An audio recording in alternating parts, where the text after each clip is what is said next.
आज हम अस्तित्व से जुड़े दो बहुत ही गहरे सवालों पर बात करने वाले हैं। मतलब ये सवाल इतने पुराने हैं, सदियों से पूछे जा रहे हैं, पर इनके जवाब आपकी सोच को हिला सकते हैं और शायद दुनिया को देखने का आपका तरीका ही बदल दें। तो पहला सवाल ये सीधा नैतिकता की जड़ पर है। क्या ये जो हम पाप पुण्य सही गलत की बातें करते हैं, ये सच में कुछ है या बस समाज ने अपने हिसाब से नियम बना दिए हैं?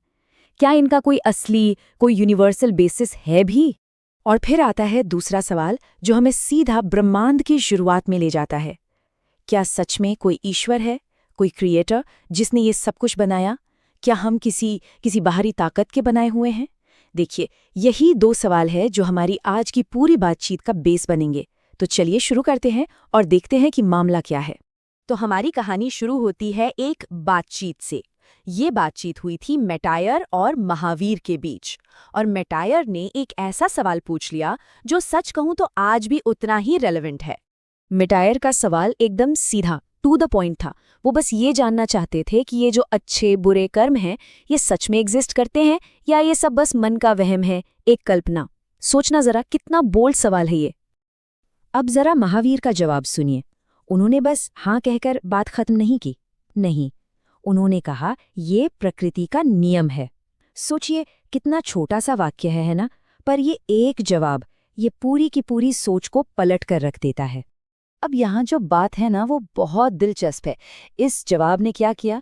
इसने नैतिकता को, मतलब पाप पुण्य को, किसी भगवान के हुक्म से निकालकर उसे एक नेचुरल लॉ बना दिया। ठीक वैसे ही जैसे ग्रेविटी एक नियम है ना, वैसे ही कर्म का सिद्धांत कॉज एंड इफेक्ट भी एक नेचुरल लॉ है।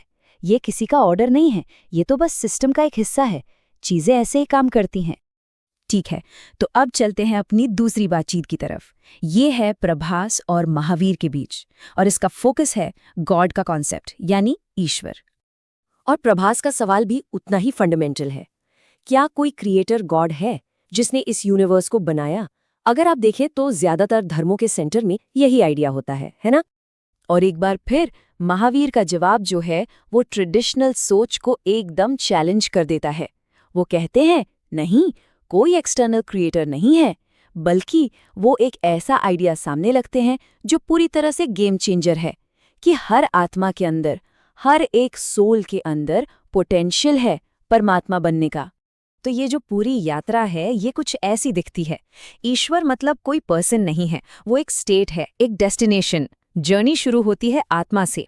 वो अपने कर्मों से, मतलब अपने एक्शन और उसके नतीजों से खुद को प्यूरिफाई करती है और फिर जाके परमात्मा की उस स्टेट को अचीव करती है। मतलब साफ है, डिविनिटी बाहर से नहीं मिलती, वो अंदर से ही ग्रो करती है। तो अब क्या करते हैं, इन दोनों जवाबों को एक साथ जोड़कर देखते हैं। ये कैसे कनेक्टेड है? पाप पुण्य का नियम और परमात्मा बनने का पोटेंशियल, ये दोनों आखिर एक ही फिलॉसफी का हिस्सा कैसे हैं? और ये कनेक्शन यहाँ बहुत ही खूबसूरती से समझाया गया है। देखिए, प्रोसेस का नाम है आत्म साधना। होता क्या है कि जब आत्मा उस नेचुरल लॉ को, यानी कर्म के सिद्धांत को समझ जाती है, तो वो उस नॉलेज को यूज करती है खुद को प्यूरिफाई करने के लिए, अपने हाईएस्ट पोटेंशियल तक पहुंचने के लिए।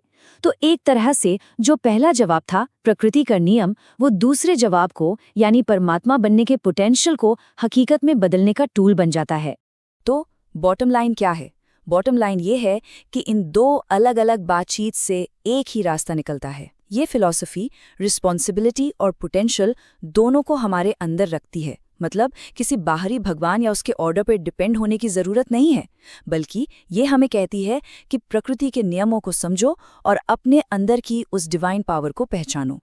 और आखिर में मैं आपको एक सवाल के साथ छोड़ना चाहती हूँ।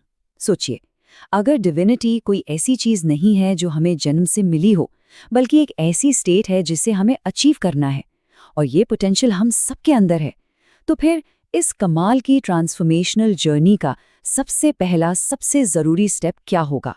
इस पर सोचिएगा ज़रूर।